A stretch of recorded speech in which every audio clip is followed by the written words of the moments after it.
Hello and welcome. You're listening to Bits and Pieces for the Summer Camp Newbie by me, Bethany Wright.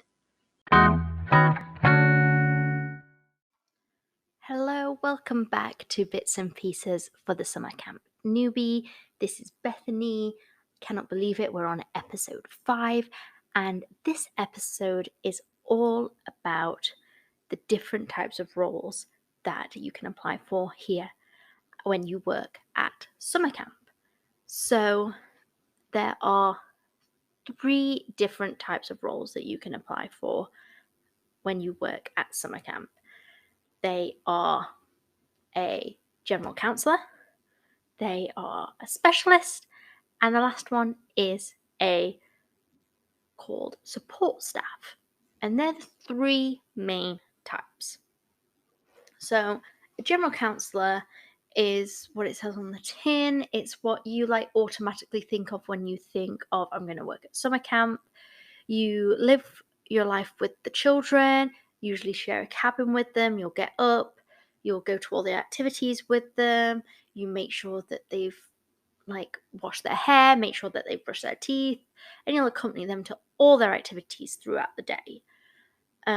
They love camp, they're one of the campers, but also know where the line is, to know where to put an arm around their shoulders and say, hey, notice you're not doing really well today. Whereas, I don't want to do this activity, but push them because, they just need that little push on that day. And that's a general counsellor. The second is a specialist. So again, they're very much a counsellor. However, they have a strong skill set in a particular aspect of camp, hence the term specialist. So they will either run a certain activity or help lead a sport. So more often than not, they'll still live in the cabin with the campers. They'll go wake up, help them wake up, and then they'll go and break away from their cabin and go to their specialty area, and they will welcome cabins and campers from all over camp.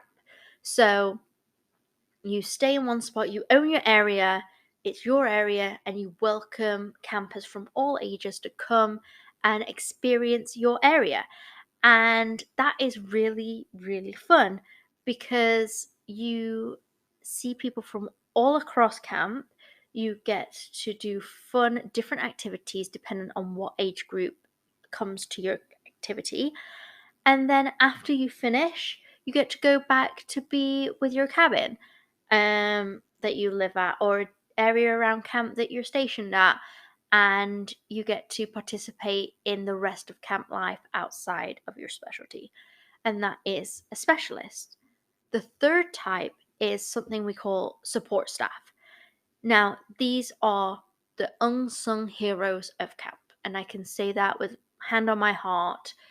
They are the people that keep summer camps going. Support staff could be anything from working in the kitchen, to being a maintenance staff, to working in the office, doing their social media, to doing mail, to doing photography, you name it, they are that support staff. More often than not, the support staff don't necessarily live with the campers. They usually are more on a different schedule than the rest of camp, but they are the ones that are making camp run. They are the people that if something is happening, you're like, hey, can I help? Can you help me with this? They are keen to join in. They enjoy camp life, but from a different viewpoint, but they're so inclusive. And usually the support staff will be with many, many people from around the world. It won't just be you're all from the UK or you're all American. They're very much people from around the world. And they are your 3 different types of roles that you can apply for at summer camp. Now, in this episode, I'm mainly going to be talking about counsellor versus specialist. And the reason why I say that is because many people come up to me and go, "Hi, I really, really want to work with children. I really want to go and work with summer camp. But how do I decide if I want to be a counselor or if I want to be a specialist?" And this one is truly down to preference. And the reason why I say that is because I have been both. I have been both a specialist and I have been a counsellor. I started out my summer camp career as a specialist, but I was a specialist that lived in a cabin with children. So in my eyes, I got the best of both worlds. So I got to build amazing relationships with the campers in my cabin, as well as going like for 5 hours of the day to my specialty area of dance and seeing all the female campers of camp come through my doors, and I saw them every single day as well whilst they were at camp. So it was a really unique situation to be in. The fact that I knew everybody at camp because they would come through my doors and I would see them every day, but I would still have this amazing relationship with the kids that I was living with in my cabin. And some campers lived above me because we were in bunk beds. We also would have cabin time all together, which was truly special.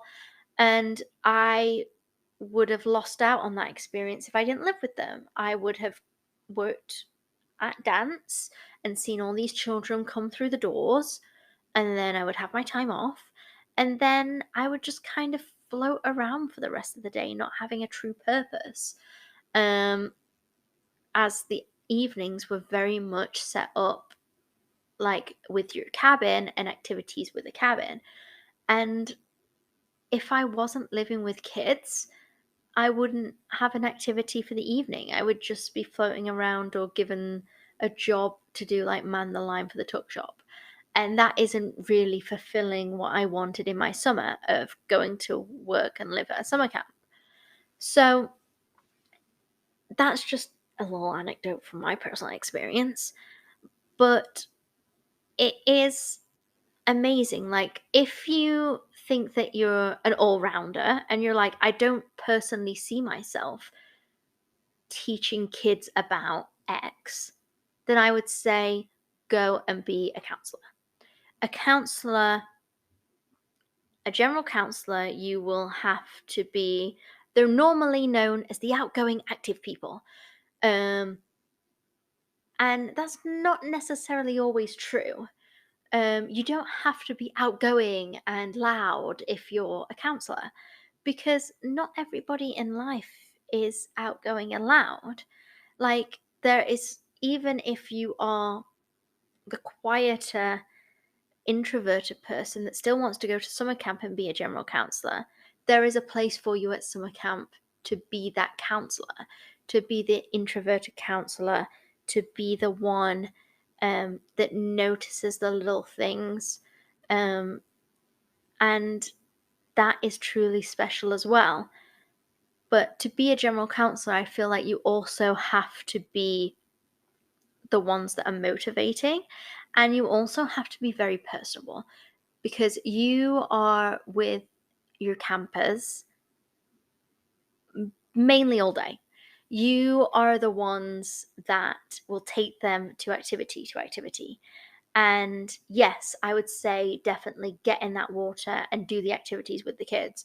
You have ample amount of opportunities to do all of these amazing activities around camp with your campers. So definitely do them with them.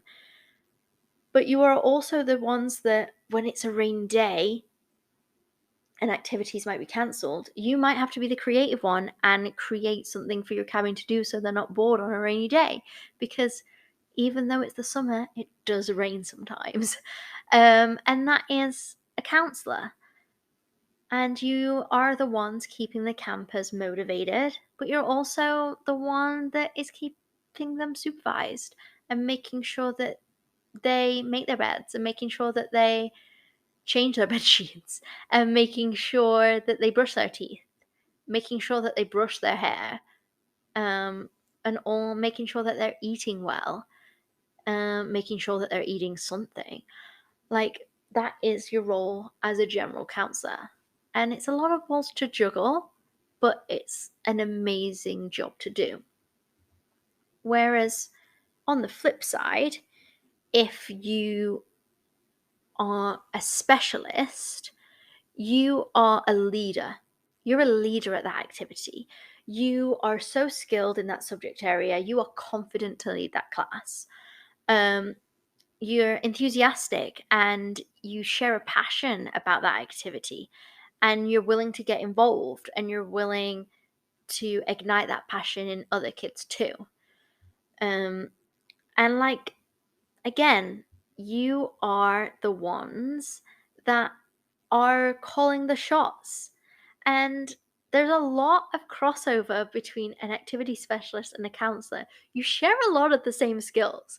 So when you fill out your application, like, you'll notice that when you fill out an application, they'll ask you to choose at least 5 skills, which might seem odd if you just want to be an archery specialist, or that might seem odd if you want to just apply to be a general counsellor.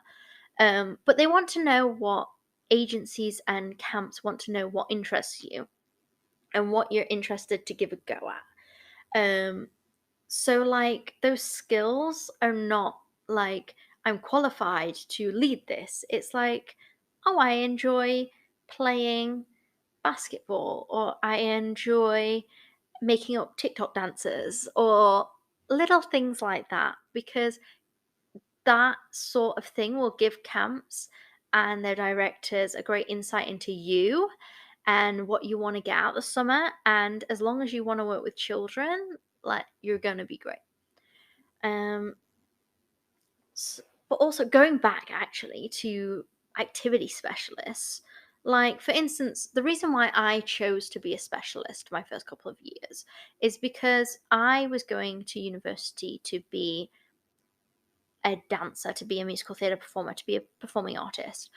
And I thought that on my CV, it would look amazing if I was a dance teacher, if I was a dance coach. Because at the end of the day, you are doing 5-6 hours of teaching a day, times that by as many days that there is in the summer, you're going to have over like 700-800 hours of coaching.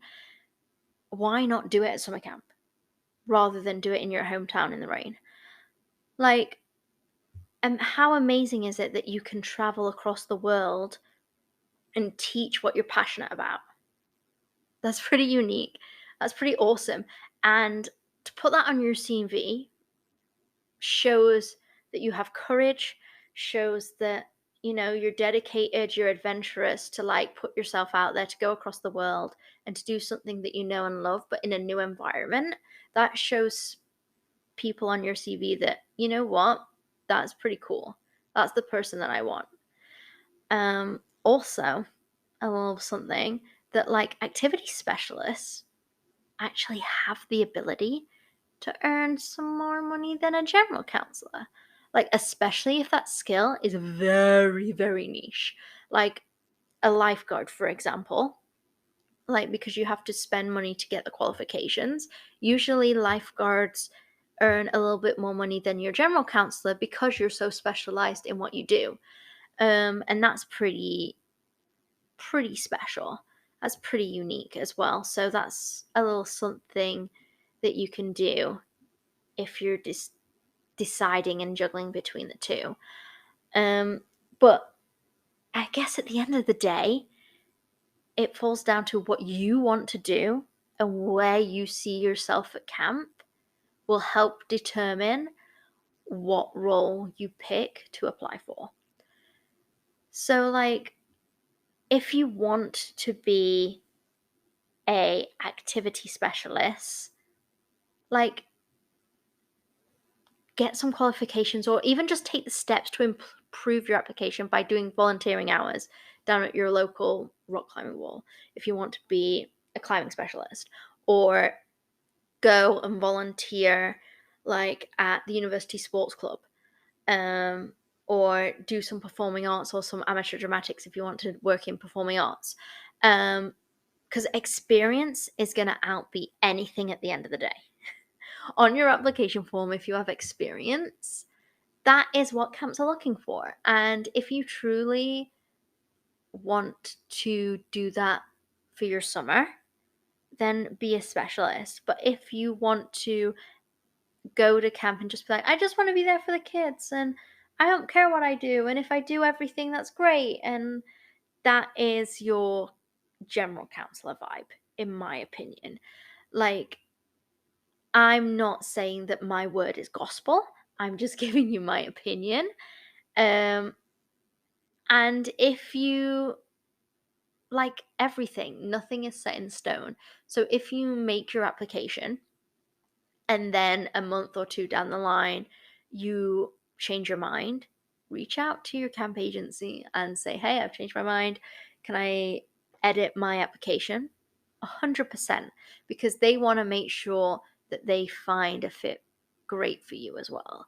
So if you change your mind, change your application to reflect that, so that everybody is up to date and that camps that are looking at what you want and your up-to-date application, because there's nothing worse than you writing down that you wanted to be a specialist in arts and crafts, but then you fell out of love with painting 3 months down the line, and then you get hired by a camp, which is amazing, but they want you to be an arts and crafts all summer, and you're like, well, I fell out of love with painting, it's not really my thing. And they're like, oh, but I saw your application. So instead of putting yourself in that situation, make sure that you reach out and you change that application, because I would hate for that to happen to anybody. But remember, whatever you decide, you're going to summer camp. It's going to be incredible, whatever you do. And in all honesty, the summer camp that I work at, I don't know if many camps do this or if it's just what they do, is halfway through the summer, we have something called changeover. And that is when the biggest changeover of campers happen. So the camp gets a little smaller, there's less campers. And what they do is cabins shut down and people are given the option, hey, you were a counsellor first month, you were amazing. What would you like to do for your second month here at camp? And you're given the option to, if you want to stay as a counsellor or maybe move age groups, or if you want to become a specialist and try something new. And I think that's really unique, and that I think that's something that people should keep in mind at when they go into the summer of, you know what, like, I'm going in as a mountain bike specialist, but maybe like halfway through the summer or towards the end of the summer, I can talk to my camp and be like, hey, I love being a mountain bike specialist, but do you mind if I try archery instead? I would love to try it. I have a passion for it.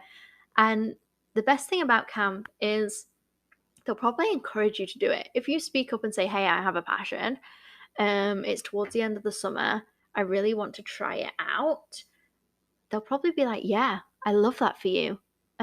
Let's try and find a way to support that. Or they'll say, okay, not right now, maybe next week. And they'll help support you in that way. But if you don't ask, you'll never know. And that is something I enjoy. But remember, it's the way you go about it as well. So just keep that in mind also. So at the end of the day, no matter what, counsellor, specialist, support staff, you're going to work at summer camp. That is going to be 1,000 times better than staying in your hometown. So whatever you do, summer camp job is phenomenal, and you're going to have an amazing, amazing summer. Thank you so much for listening to this episode of Bits and Pieces for the Summer Camp Newbie by me, Bethany. You can find me on social media. I am Brit in the 6 on all my socials. Also, you'll be able to find me on my website where my blog is, www.britinthesix.com. Thank you very much, and see you next time. Currently, I am collaborating with the summer camp agency AmeriCamp. So, if you want to apply via AmeriCamp, just use the discount code Bethany20. That's BETHANY20 to get £20 off your application fee. So that's Bethany20 to get £20 off your application fee with AmeriCamp.